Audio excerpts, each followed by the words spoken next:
Qui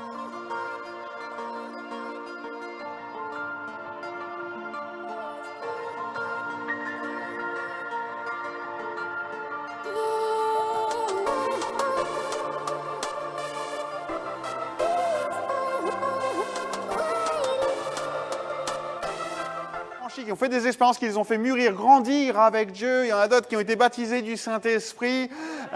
On a vraiment toute une foule de choses où Dieu a agi et pour chacun d'entre nous, nous le croyons, il a fait une chose nouvelle dans notre vie.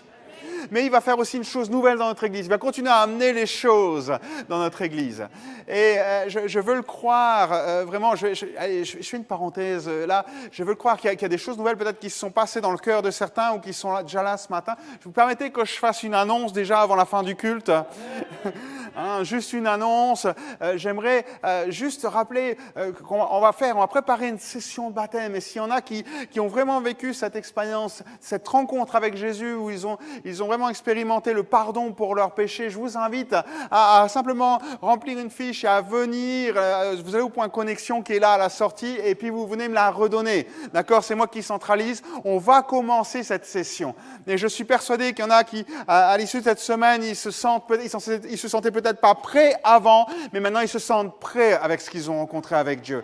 Peut-être que d'autres étaient déjà prêts avant, peu importe, mais je vous encourage à le faire. On fera encore une dernière annonce dimanche prochain et après on clôturera les candidatures et on partira avec ceux qui sont là. Donc ne tardez pas non plus et venez, remplissez cette fiche, venez me la remettre personnellement aujourd'hui ou la semaine prochaine ou même envoyer par mail. Il y en a qui me l'ont scanné, qui me les ont envoyés par mail, il n'y a pas de souci non plus, je prends aussi.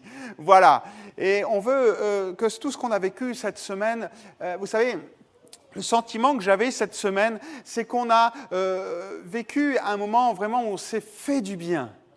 Et il y a un moment où on doit, je voyais l'assistance qui était là, on était entre 80 et 100 chaque soir, et je pense même que vendredi, on attendait les 120, 150 à être là, et moi, j'étais pas sur l'estrade, mais l'équipe de louanges et les retours que j'ai eus, ils voyaient tout le monde les mains levées vendredi soir. Et ils disaient, waouh, mais c'est extraordinaire de voir une église qui était partie dans la louange, dans l'adoration, qui oubliait tout. C'était presque, je sais pas comment dire ça, presque un sacrilège de dire, ok, il est 22h, il faut qu'on arrête. Parce qu'on savait que vous aviez une semaine chargée, certains ont été là tous les soirs, d'autres se sont arrangés entre conjoints, il y a eu vraiment une mobilisation de l'Église, et vraiment, je crois que Dieu a été honoré par le sacrifice qui a été apporté par ses enfants et par l'Église en règle générale. Alors, vraiment, nous croyons qu'il va se passer quelque chose, et nous avons été restaurés, peut-être régénérés, vécu des choses fortes avec Dieu, et maintenant, j'aimerais vous inviter sur un autre schéma, c'est comment le retransmettre. Comment le donner autour de nous, ce qu'on a reçu? Comment aller plus loin dans cette dimension? Vous connaissez le titre de ce matin, c'est la compassion en action. Non, vous ne l'avez pas vu sur Facebook ou Internet ou tout ça? D'accord, c'est pas grave.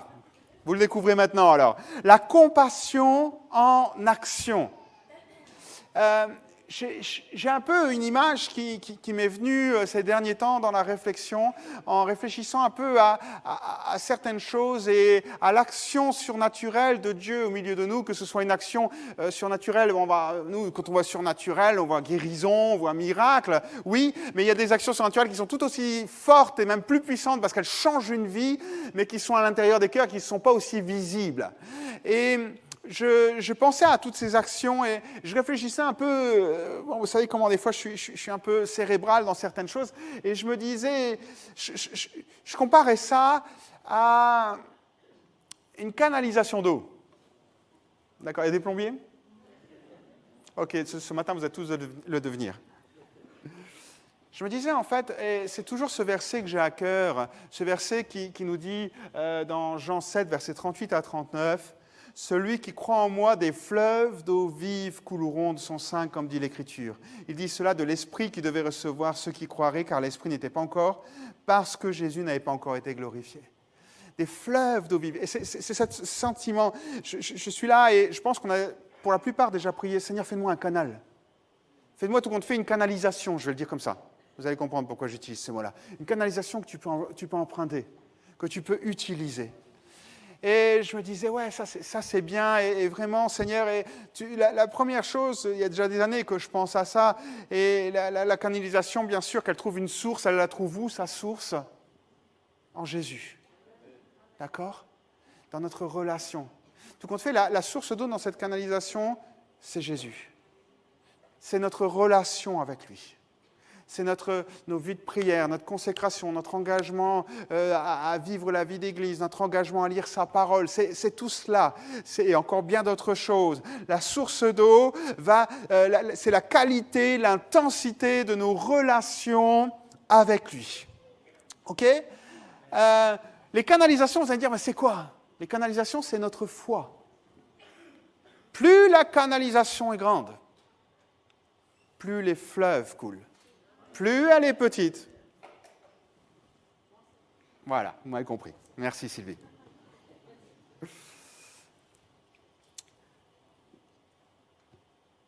Le robinet, je l'ai mis comme ça, j'avais une autre image avant, mais le robinet, c'est la sanctification.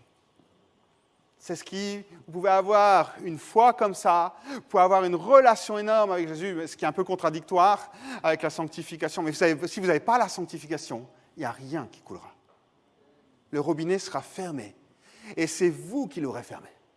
On a besoin de vivre cette sanctification. Et c'est ce qui va aussi être, on peut dire, la propreté dans les tuyaux, l'ouverture du raffiné. Enfin bref, ça influence, c'est ce qui va influencer le débit. Et je dirais, la troisième chose, et c'est celle sur laquelle on va parler ce matin, c'est la compassion. La compassion, c'est la pompe. La compassion, c'est la pompe, c'est le levier, c'est ce qui va être le moteur. On dit toujours, la compassion, c'est une émotion, c'est une énergie motrice. La compassion, c'est ce qui va être le moteur. Lorsque vous allez prier, vous n'allez pas juste dire 2-3 paroles comme ça en l'air sur un sujet, mais vous allez vraiment le prendre à cœur, le porter et l'amener plus loin. La compassion, c'est le moteur de toute chose. Et on va le voir ensemble ce matin, où est la compassion et comment, dans le Nouveau Testament, on vivait, et Jésus en particulier, vivait la compassion. Et avec ça, lorsque vous avez une relation fidèle, lorsque vous avez une foi, lorsque vous avez une sanctification dans votre vie, lorsque vous avez une compassion qui est là, il y a ce moment où Dieu peut agir dans le miraculeux. Il peut vous utiliser, ça peut être des fleuves d'eau vive qui vont couler de vous. Une dernière chose qui est nécessaire dans cette installation de plombier, c'est l'entretien. C'est l'entretien. On ne peut pas tout partir sur acquis. On ne peut pas se dire tout est acquis, c'est bon, j'ai plus rien à faire. On sait très bien qu'il y a un entretien sur notre vie. L'entretien, c'est Seigneur, sonde-moi. L'entretien, ça va être dans la persévérance, ça va être dans la fidélité. L'entretien, ça va être des remises en question sur notre propre vie, notre manière d'agir, notre foi, notre sanctification, tout un ensemble de choses. Est-ce que vous suivez l'image qui est là? Je relis le verset, Jean 7, verset 38 à 39. Celui qui croit en moi. Des fleuves d'eau vive couleront de son sein, comme dit l'Écriture. Et je m'arrête là. Et je vous parlais donc de cette compassion. La compassion, c'est ce moteur. Ne confondons pas la compassion avec la sympathie. La sympathie, c'est un attrait naturel. Vous rencontrez quelqu'un que vous ne connaissez de nulle part, il peut vous paraître sympathique. Ça ne veut pas dire que vous allez avoir de la compassion pour lui. Il vous paraît sympathique alors que vous ne le connaissez pas. Vous venez juste de le rencontrer. Il est sympathique parce qu'il sourit, parce qu'il est gentil, parce qu'il s'y connaît sur le même sujet que vous. Voilà, il est sympathique. La compassion, ce n'est pas non plus de l'empathie. Parce que l'empathie, c'est encore autre chose. C'est une considération pour quelqu'un. Et pour ça, il faut connaître un peu plus la personne, un peu plus sa relation, ce qu'elle vit, ses soucis. On a de l'empathie quand on connaît la personne et qu'on connaît ce qu'elle vit. On va se positionner un peu au même niveau émotionnel. La compassion agit sur le levier plus intellectuel de comprendre, de saisir ce que l'autre vit, de reconnaître, de percevoir ce que l'autre vit. Ce matin, je vais mettre tout ça de côté. Sympathie, empathie. Et on va rester sur la compassion. Matthieu 20, versets 29 à 34. Lorsque Jésus sortit de Jéricho, il est marqué « Une grande foule suivit Jésus. Et voici 2 aveugles assis au bord du chemin entendirent que Jésus passait et crièrent. « Aie pitié de nous, Seigneur, fils de David !» La foule les reprenait pour les faire taire, mais ils crièrent plus fort, « Aie pitié de nous, Seigneur, fils de David !» Jésus s'arrêta, les appela et dit, « Que voulez-vous que je fasse ?» Il leur dit, « Seigneur, que nos yeux s'ouvrent. » Il y a une phrase qu'on voit souvent dans les évangiles. Verset 34. « Ému de compassion, Jésus toucha leurs yeux, et aussitôt ils recouvrèrent la vue et le suivirent. » Je ne sais pas si vous avez fait attention, mais souvent, lorsqu'il va y avoir un miracle qui va prendre place au travers de Jésus, on insiste sur l'état émotionnel. Et on parle de compassion. Quand les gens s'approchaient de Jésus, Jésus avait une compassion qui est là. Souvenez-vous le moteur, la compassion. On ne remettra jamais en doute la sainteté de Dieu, ni sa foi.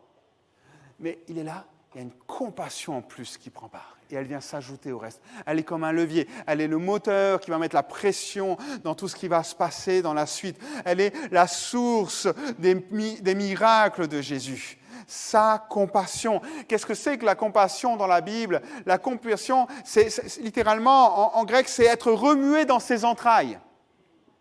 D'accord ? C'est pour ça que vous trouvez les termes entrailles parfois. Et les entrailles étaient considérées en Israël, enfin dans la culture hébraïque, comme le siège des bonnes intentions, la bonté, la bienveillance, la compassion.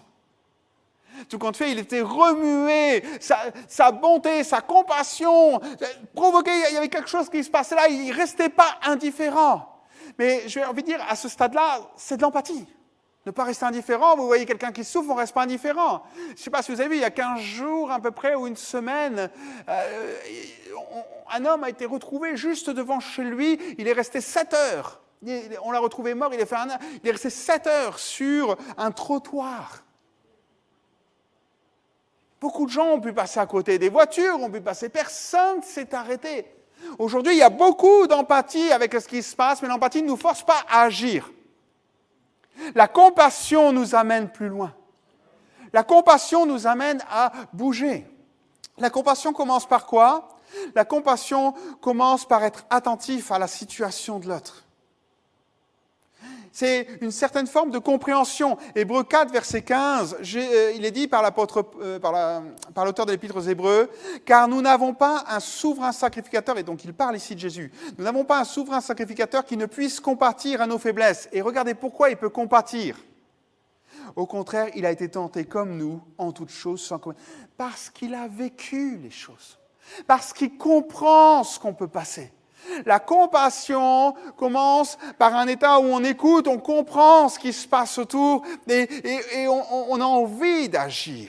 Elle peut être amplifiée par notre vécu, où des fois on est passé par la même situation, le même chose dramatique, on comprend la personne et presque on s'immerge dans ce qu'on a vécu, ça fait un retour en arrière pour nous, mais on comprend. La compassion va commencer en quelque sorte de ça, de l'action d'être attentif à l'autre. Elle va provoquer un ressenti. Le mot compassion, alors, latin, je ne suis pas vraiment très bon, c'est cum patior. Ça signifie souffrir avec.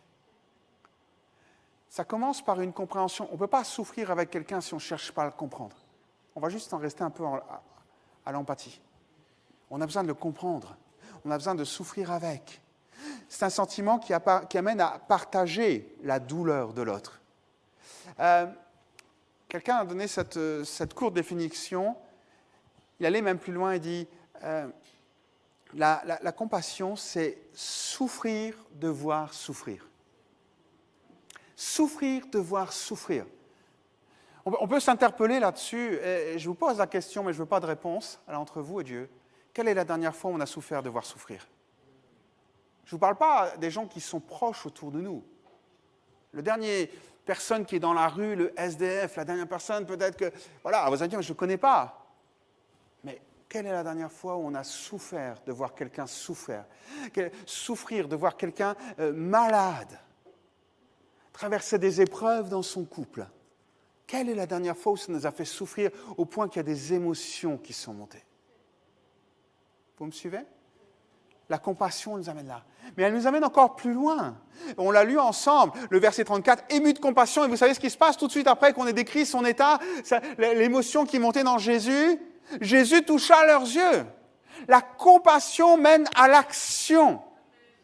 Elle mène à faire quelque chose. Elle mène à prier, elle mène à intercéder, elle mène à prendre du temps, à écouter, à ce que vous voulez, mais elle mène à quelque chose. La compassion ne peut pas nous laisser de marbre sans agir. La compassion cherche à trouver des solutions concrètes pour celui qui est en détresse.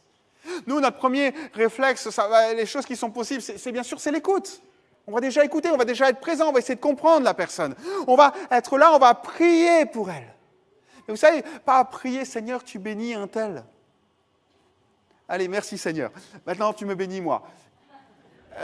Non, la compassion, je sais qu'il y en a qui l'ont vécu ici, des moments où on a pleuré sur des situations qui ne nous concernaient pas.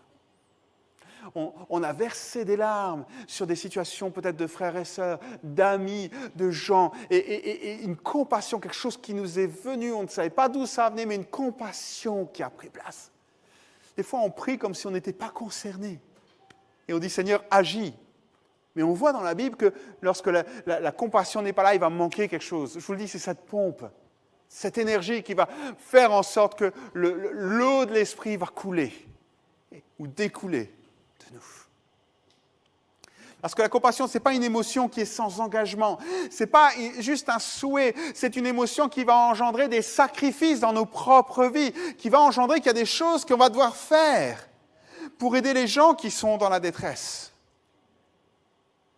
Albert Schweitzer disait ceci, c'est un médecin, il disait « Le but de la vie humaine est de servir et de faire preuve de compassion et de volonté d'aider les autres. » Je ne sais pas où il en était dans sa foi, mais une chose est sûre, oui, la compassion, ça doit être un moteur pour nous. Et elle engendre l'envie d'aider les autres. L'envie d'aider les autres. Et vous savez, je vous le disais, la compassion, c'est comprendre l'autre.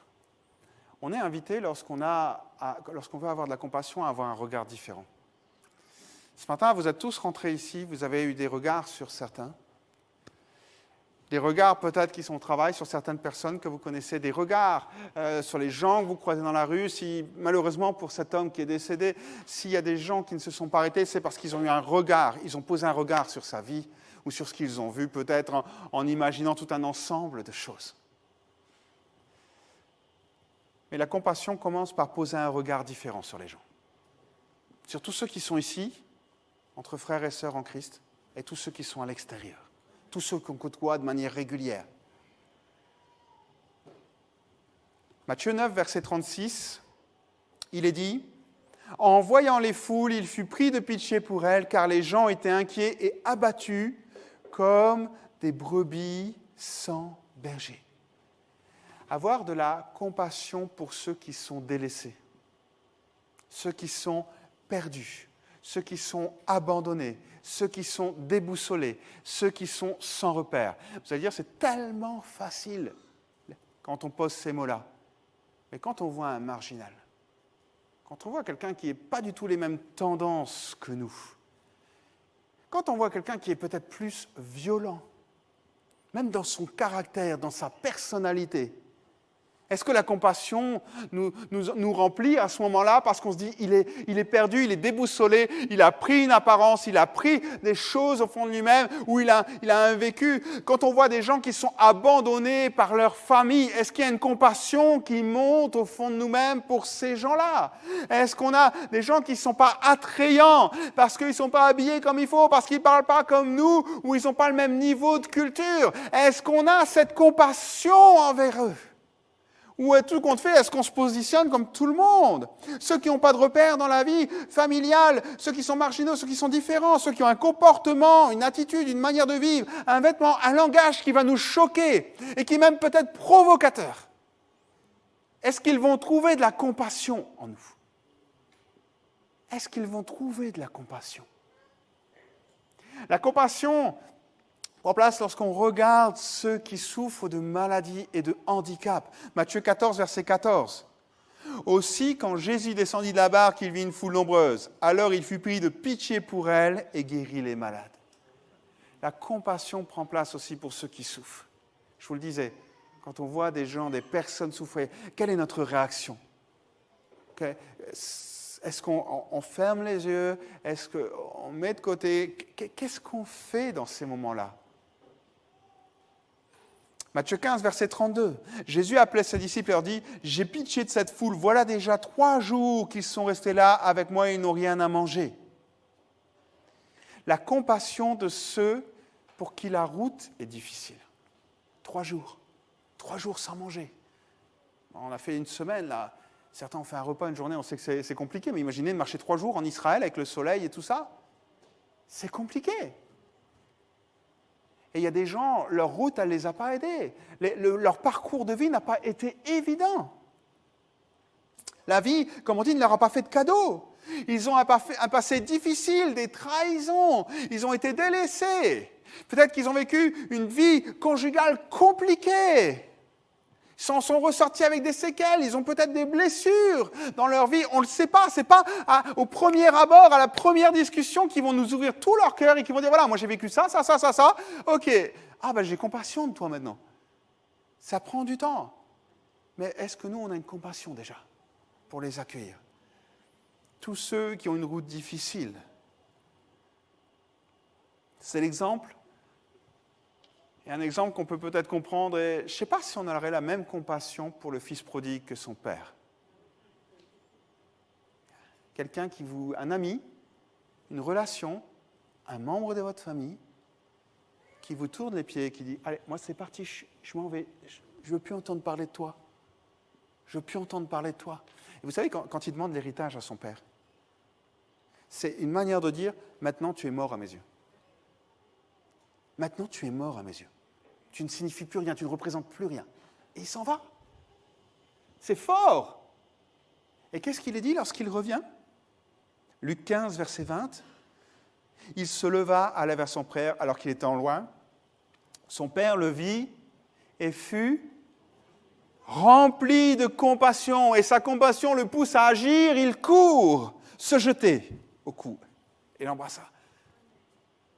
Qui d'entre nous, on n'aurait pas pris une distance avec une personne qui nous trahit comme ça? Et tout le monde vous dirait, c'est normal. Et c'est vrai que ça demande beaucoup de passer au-dessus de choses. Quand on est trahi, quand vous êtes au travail et qu'un de vos collègues ou un de vos amis vous fait un croche-patte, vous prend la promotion parce qu'il a fait une entourloupe et vous prend la promotion que vous attendez. Compliqué. Avoir la compassion de ceux pour qui la route a été difficile. Il a compassion de ceux dont l'impureté ou la conduite dégoûte la majorité. Le lépreux, Marc 1, verset 41, il est dit « Jésus prit de pitié pour lui, tendit la main et le toucha et lui dit « Oui, je le veux, sois pur. » Et qui d'entre nous, il y a des choses, je ne sais pas si vous avez déjà été avec des gens qui sentent mauvais. Ça met une sacrée barrière, hein. Soyons honnêtes, ça met une barrière. Hein? Quelqu'un qui sent l'urine ou pire encore. Quelqu'un qui ne paraît pas propre sur lui, ça met une barrière à la compassion. Et nous, on doit passer par-dessus ça. Passer par-dessus ce qui peut peut-être dégoûter la plupart des gens, ce qui peut freiner les gens. Je vous avais raconté cette histoire, allez, je me permets de la raconter pour ceux qui ne la connaissent pas. C'était un pasteur portugais qui m'expliquait ça, et un jour, il a fait une mission d'évangélisation. Il fait un appel et il y a un jeune qui s'approche, pas lavé, avec des habits qui ne sont pas propres, et l'odeur qui va avec, hein, bien sûr. Et puis il le voit arriver devant lui pour l'imposition des mains, et le pasteur, il prie pour lui, puis après il le prend dans les bras. Les choses passent. Plusieurs années après, il revient dans cette église. Et un jeune homme vient vers lui. Propre, bien sur lui, bien habillé. Et il lui dit, pasteur, vous vous souvenez? Cette fois, vous m'avez pris dans les bras. Il fait, il n'y avait personne qui m'a jamais fait ça. C'est ce qui a changé ma vie. Et c'est ça, et des fois, c'est des gestes de compassion qui vont changer la vie des autres. Mais si on place des barrières nous-mêmes dans tout cela, il n'y a rien qui se fera parce que c'est le moteur à l'action de Dieu. Jésus était toujours ému de compassion avant qu'il se passe des choses extraordinaires. Avant qu'il y ait un miracle qui passe, avant que le Saint-Esprit agisse de manière surnaturelle. C'est le moment où Paul est là, il se convertit et où personne ne veut l'approcher. Pas Paul. Aucun disciple. Il n'y en a qu'un qui a compassion de sa situation, qui va l'approcher, c'est Ananias. Et qui va l'introduire auprès de tout le monde. Mais c'est ça. La compassion, c'est de voir au-delà, de voir les péchés des gens, de voir ce qui est en eux. De voir une vie dissolue, de la méchanceté, blasphémateur, des choses qui sont opposées à nos valeurs. On a de la compassion, même si la personne peut parfois nous choquer et être à l'encontre de ce qu'on a envie d'entendre.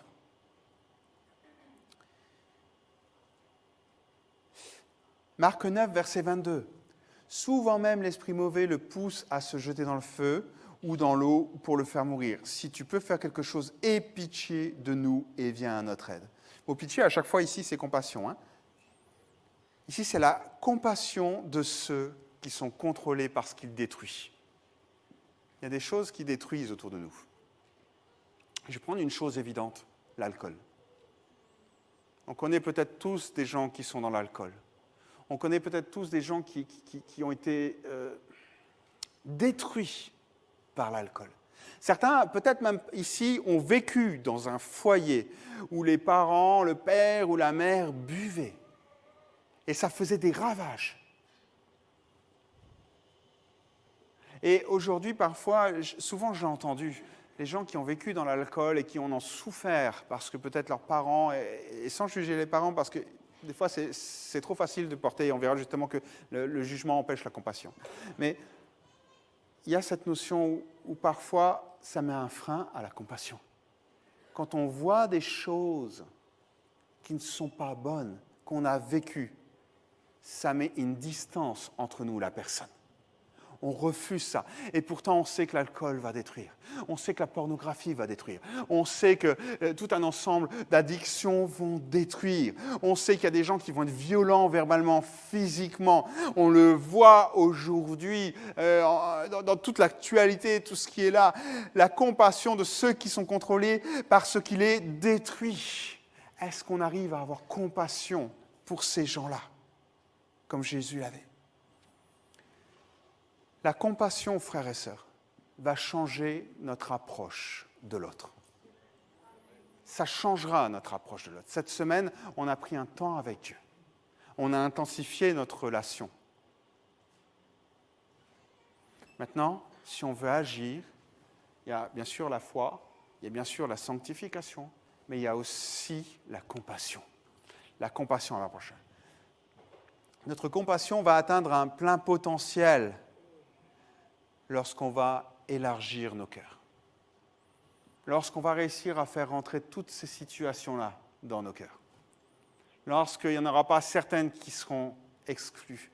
Et c'est simple, regardez autour de vous, que vous regardez la télévision, que vous regardez dans la rue, que vous regardez à votre travail, dans votre famille, il y a des choses où vous avez du mal à avoir de la compassion. Des situations, des gens que vous voyez, vous aurez du mal à avoir de la compassion. Paul disait ceci aux Corinthiens, « Vous n'êtes point à l'étroit au-dedans de nous, mais vos entrailles, c'est un synonyme, enfin c'est pas un synonyme, c'est la même racine, mais vos entrailles se sont rétrécies. Vos entrailles. Votre cœur s'est rétréci. Frères et sœurs, si on devait chacun regarder tout ce qu'on était avant, on trouverait des gens de toutes les catégories de ce que je viens de dire. Et ce qui nous a permis de nous rassembler ici, c'est parce qu'on s'est sentis accueillis par Jésus. Qui nous a pris tels que nous étions. Qu'il a eu compassion de notre vie et ce que nous étions. Je me souviens de cette image, peut-être que vous connaissez le pasteur Guy Bergamini, maintenant qui est auprès du Seigneur. Un homme remarquable. Et il avait fait un petit livret. Et sur ce petit livret, c'était un petit livret de préparation au baptême, et il y avait une image qu'elle avait prise de Jésus-Christ sur la croix, et qui est comme ça. Et il marquait en dessous, Dieu vous aime grand comme ça. Dieu nous aime grand comme ça, nous acceptons tous tels que nous sommes. Nous sommes, malgré nos travers, malgré ce que nous pouvons être, vivre. Dieu nous aime grand comme ça. Seigneur, élargis nos cœurs, que nos cœurs ne soient pas trop durs, qu'on puisse vraiment laisser rentrer tout le monde. Et il y a du travail. Il y a du travail, tous autant qu'on est. Moi, le premier. Il y a du travail. La compassion, pour que elle atteigne son plein potentiel, elle doit être conduite par l'Esprit. Alors vous allez dire, c'est tellement naturel ce que tu dis là. Non, ce n'est pas si naturel que ça, parce que notre première compassion, elle est conduite par la chair. Par nos habitudes, par ce qu'il y a au fond de nous-mêmes, par notre vécu, par notre expérience, notre caractère, notre personnalité. Elle n'est pas conduite par l'Esprit. L'Esprit fait avec ce qu'on lui donne. Malheureusement, Colossiens 3,12. Ainsi donc, comme des élus de Dieu, saints et bien-aimés, revêtez-vous d'une ardente compassion. Si on doit se revêtir d'une ardente compassion, c'est qu'elle n'est pas naturelle.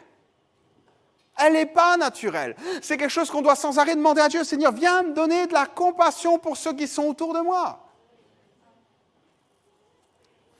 La compassion, pour qu'elle atteigne son plein potentiel, commence aussi par une écoute. Souvent, on arrive et la compassion est bloquée parce qu'on n'écoute pas, parce qu'on ne sait pas écouter, parce qu'on n'entend pas ce que l'autre a à dire. Parce qu'on n'a pas un manque d'informations, on a un manque d'informations, on n'a pas assez d'informations, justement. Et là, on va commencer à émettre des jugements sur des mauvaises données. C'est ce que Job réclamait à ses amis. Écoutez-moi. Arrêtez de me juger. Écoutez-moi.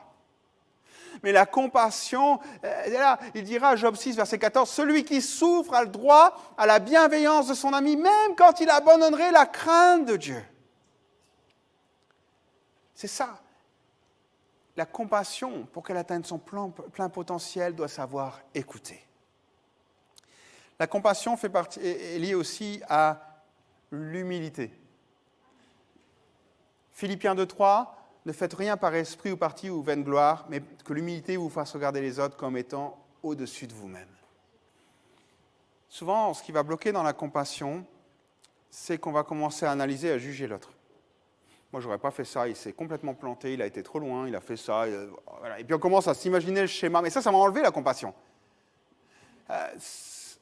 Une phrase qui est là, c'est, que j'ai toujours à l'esprit, c'est « si j'avais été exactement à sa place, est-ce que j'aurais fait mieux que la personne ?» C'est facile de faire mieux quand on n'est pas dans la situation de quelqu'un. C'est facile, mais ça c'est du jugement. Arriver à se dire au fond, non, c'est pas ça que je veux. Si j'étais exactement à sa place, j'avais vécu son passé, j'étais, voilà, son clone dans tous les sens du terme, est-ce que j'aurais fait mieux ? Mais ça, il faut de l'humilité. Parce que trop souvent, pour nous, on a directement déjà la situation, la solution, et on a déjà, ah mais bon, s'il n'avait pas fait ça, et voilà, il récolte ce qu'il a semé, enfin bref, tout un ensemble de choses qui peuvent passer là. Le plein potentiel intervient lorsqu'on élargit nos cœurs, lorsqu'on est conduit par l'esprit, lorsqu'on sait écouter, lorsqu'on est humble. Et là, la compassion va pouvoir produire du fruit. Le fleuve va pouvoir jaillir. Au détriment de en fonction de votre foi, en fonction de votre sanctification, en fonction bien sûr de la source et de votre relation avec Jésus. La compassion va inviter à aimer davantage. 2 Corinthiens 7, 15, il est dit, donc on parle ici de Tite, éprouve pour vous un redoublement d'affection, et c'est le mot compassion, au souvenir de votre obéissance à tous et de l'accueil que vous lui avez fait avec crainte et tremblement. Il a été touché par l'accueil, l'amour que les Corinthiens. Et qu'est-ce qu'il fait ? Il est rempli de compassion à leur égard. La compassion produit la tranquillité. Lorsque Paul s'adresse à Philémon, il dira ceci. J'ai en effet éprouvé beaucoup de joie et de consolation au sujet de ta charité, car toi, frère, le cœur, ici c'est le même mot, compassion, car par toi, frère, le cœur des saints a été tranquillisé. Le cœur des saints a été tranquillisé. J'aime ce mot tranquilliser. Tranquilliser, c'est repos, permettre à quelqu'un de cesser toute activité dans le but de reprendre des forces. Rester tranquille dans l'attente calme et patiente. Lorsqu'on a compassion de quelqu'un et on lui manifeste, on lui apporte de la paix. On lui apporte de la paix. On lui apporte de la tranquillité. On l'invite à aimer davantage. On ouvre son cœur. La compassion facilite la restauration. À l'exemple de Pierre lorsqu'il a renié Jésus. La compassion de Jésus qui vient vers Pierre, et vous connaissez l'histoire, hein, paye mes brebis, etc. La compassion de Jésus restaure Pierre. Notre compassion à l'égard des gens va les restaurer. La compassion rend témoignage de Dieu. 1 Jean 3,15. Si quelqu'un possède les biens du monde et que voyant son frère dans le besoin, il lui ferme ses entrailles, même mot. Comment l'amour de Dieu demeure-t-il en lui?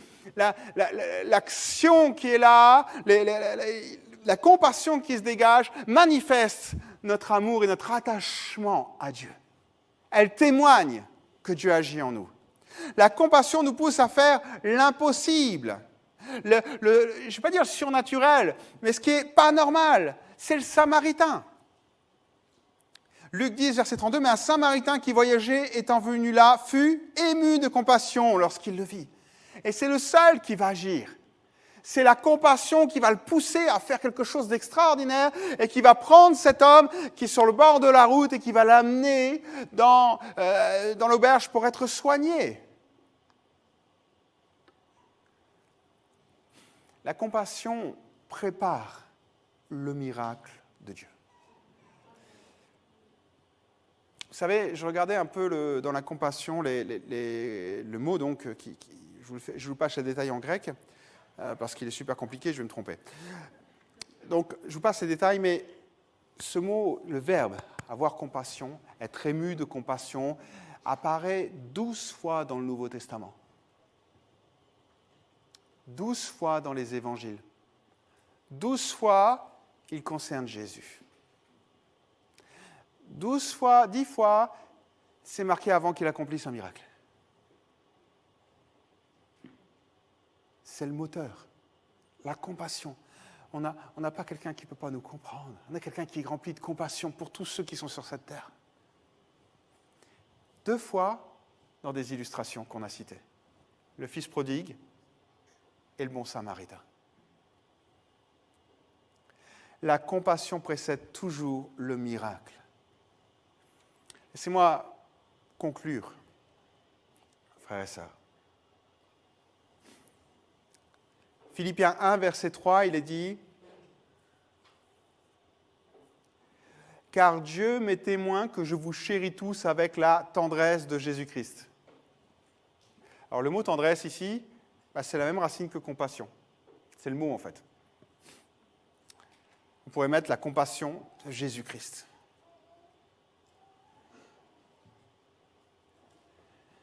Paul est occupé de dire à l'église de Philippe, je vous aime de la même compassion que Jésus. Je ne sais pas combien ils étaient à l'église de Philippe. Je ne sais pas, 20 ? Allez, s'ils sont 20, c'est facile de les aimer et d'avoir de la compassion pour eux. 30, 40, 50, 100, 200, 1000 ?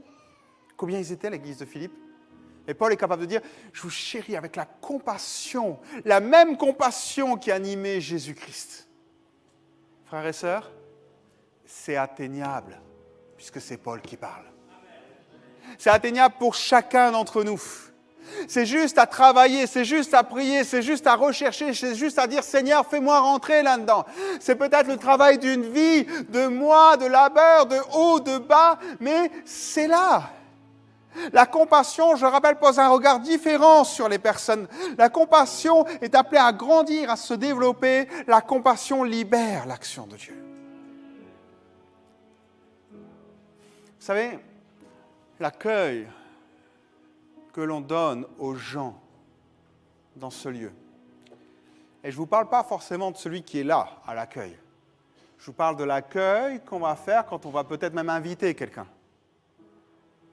Lorsqu'on va témoigner, dire viens dans mon église, à un collègue, à une personne de la famille.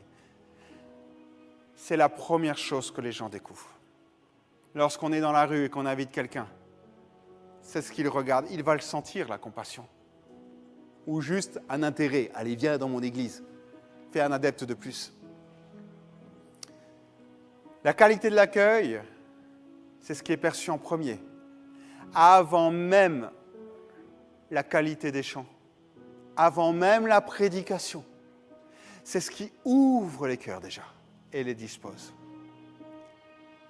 Puis, je finis là-dessus. La compassion est accompagnée d'une promesse. Matthieu 5, verset 7. Heureux ceux qui ont la compassion pour autrui, car Dieu aura de la compassion pour eux. C'est fort. Seigneur, plus ma compassion elle grandit et plus tu as de la compassion pour ce que je vis. Bien que j'ai du mal à l'imaginer parce que je ne vois pas Dieu ne pas avoir de compassion. Mais c'est ça. Frères et sœurs, je m'arrête là ce matin.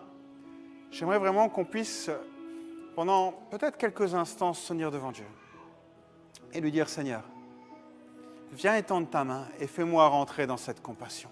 Aide-moi à développer cette compassion.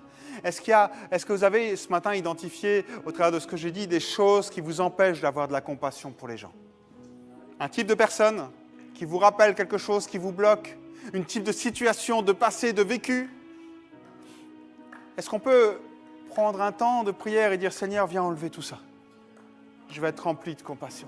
Des fois, c'est de la compassion envers son mari.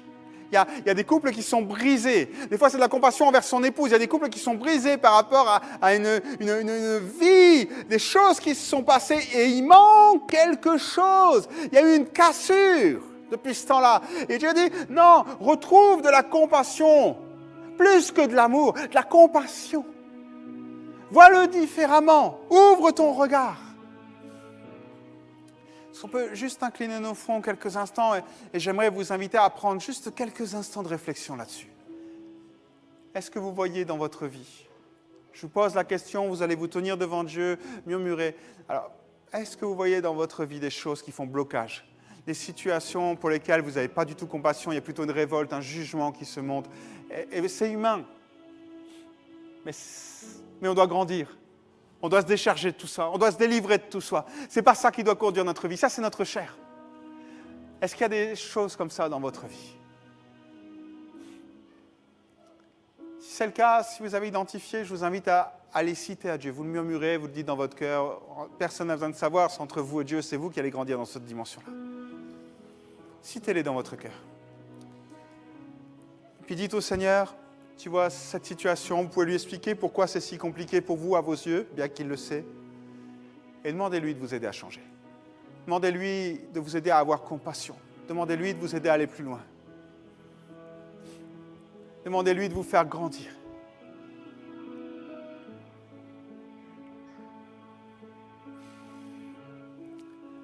Alléluia. Gloire à toi, Seigneur Jésus. Est-ce qu'on peut... Maintenant, j'aimerais qu'on fasse une prière, mais une prière, vous savez, d'église. J'aimerais qu'on puisse dire, Seigneur, viens nous aider en tant que personne, corps de Christ, unité, à avoir de la compassion. Mais une compassion qui se démarque, une compassion qui te reflète, une compassion qui touche les gens, une compassion... Voilà, que quand les gens rentrent ici, ils sentent une compassion. Vous savez, frères et sœurs, je me permets de le dire, il y a trop de gens encore qui rentrent ici dans ce lieu et qu'on ne salue pas, dont on ne prend pas de nouvelles. On ne peut pas le faire pour tout le monde, on est trop nombreux, c'est vrai. Mais juste des fois se dire, allez, je vais essayer d'aller vers des autres, je vais ouvrir les yeux, je vais me laisser conduire par le Saint-Esprit à avoir cette compassion.